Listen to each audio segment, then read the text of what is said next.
भाजप नेते डॉक्टर किरीट सोमय्या यांनी अचलपूर पोलीस स्टेशनला भेट देत तत्कालीन अचलपूर येथील नायब तहसीलदार यांना अधिकार नसताना स्वतः न्यायाधीश बनत बांगलादेशींना 324 जन्मदाखले दिले त्या अधिकाऱ्यावर येत्या 7 दिवसात फौजदारी गुन्हा दाखल करण्याची मागणी अचलपूर पोलीस स्टेशनला करण्यात आली आहे।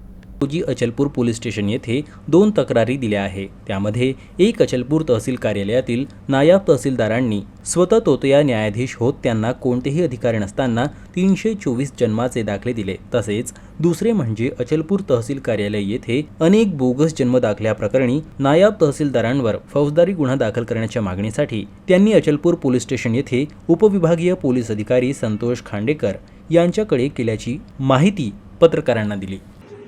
आता शेकडो बनावटी कागदपत्र उदाहरण मी आज प्रूफ दिले। जन्मतारीख आधार कार्डवर दिली आहे 0101 म्हणजे 1 जानेवारी, एक नाही अनेक।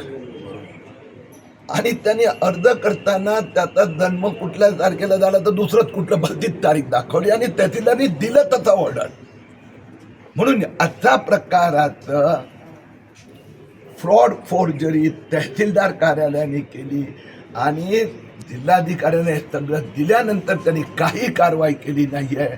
अमरावतीचा जिल्हाधिकारीवर तर कारवाई होणारच डिपार्टमेंटल, परंतु इथे ताबडतोब 7 दिवसात या सगळ्यांच्या विरोधात फौजदारी गुन्हा दाखल होणार।